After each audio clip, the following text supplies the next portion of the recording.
Shalom ibu bapak saudara terkasih dalam nama Tuhan kita Yesus. Semangat pagi.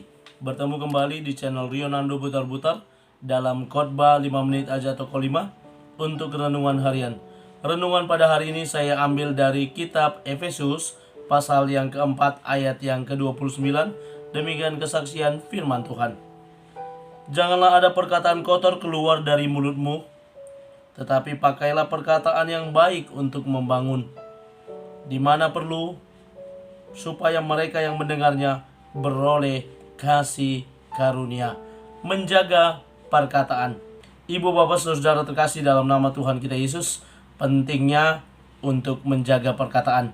Mungkin kita sering mengingatkan, menasihatkan anak-anak kita, jaga mulutnya, jangan ngomong kotor, jaga mulutnya, jangan berkata dusta, jaga mulutnya untuk bisa berkata benar, dan lain sebagainya.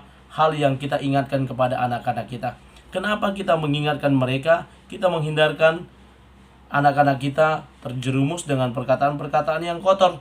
Apa saja perkataan yang kotor? Yang pertama yakni perkataan yang berupa bentuk makian, cacian, berbagai jenis binatang ada di sana, dan hal-hal yang buruk lainnya disampaikan. Yang kedua berupa fitnah, gosip, umpatan kepada orang lain, mengomongi orang lain di belakang, dan itu berupa perkataan-perkataan yang kotor, yang tidak berguna, yang sia-sia dan tidak membangun. Ibu bapak saudara terkasih dalam nama Tuhan kita Yesus, peringatan Rasul Paulus kepada jemaat ini agar mereka tidak menggunakan kata-kata kotor, perkataan kotor keluar dari mulut mereka. Kata kotor dalam bahasa Yunani yang digunakan yakni logosapros. Logosapros ini jika dikaitkan dengan buah, merupakan buah yang busuk, yang asam. Jika dikaitkan dengan ikan, maka ini adalah ikan yang mati dan tidak bernilai.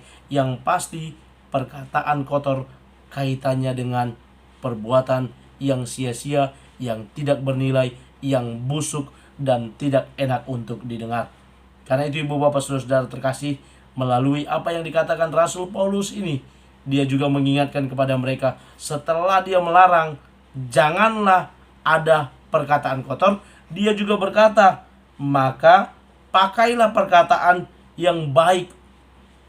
Perkataan yang baik yang bagaimana diminta oleh Rasul Paulus kepada jemaat tersebut, yakni perkataan yang baik itu adalah perkataan yang pertama, perkataan yang membangun. Perkataan yang membangun itu memberi motivasi kepada orang lain, memberi semangat kepada orang lain. Bukan perkataan kotor seperti yang pernah saya dengar. Maksud hati hanya menanyakan tapi membuat lemah. Ketika datang ke rumah temannya, wah, kok sempit sekali ya rumah kalian ini, katanya. Rumah yang tadinya lapang dan luas, dengan perkataan, statement, pertanyaan temannya itu menjadi sempit sekali. Dan mereka berusaha untuk membeli rumah yang besar dengan berutang dan akhirnya tidak bisa membayarnya. Lalu ada lagi perkataan yang lain yang tidak membangun, yakni dengan pertanyaan, kamu kerja di sini digaji berapa? Saya digaji 2 juta. Wah, jauh dari UMK, kok mau kerja di sini? Kan gak cukup. Tadinya uang 2 juta yang sangat berguna, berfungsi kepada dia, semangat bekerja. Mulai hari itu dia malas bekerja dan akhirnya dipecat, dan akhirnya dia jadi pengangguran, tidak dapat apa-apa lagi. Perkataan yang maksud hati hanya berkata, kok gaji segitu, tapi kemudian mengurangi semangat orang lain. Ibu bapak saudara terkasih, bagian yang kedua, selain membangun, dikatakan juga bermanfaat, berguna bagi orang lain. Kata-kata yang kita sampaikan itu, pakailah kata yang berguna, membangun, memotivasi orang lain. Jangan seperti yang saya katakan 2 kasus tadi, yang kemudian melemahkan semangat orang lain.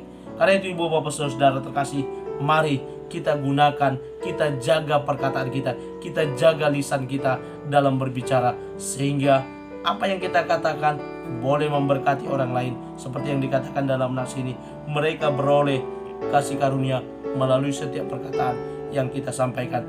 Mari kita renungkan firman Tuhan pada hari ini, dan kita jadikan pedoman bagi kita untuk menjalani aktivitas kita hari ini. Selamat beraktivitas, Tuhan Yesus memberkati. Shalom.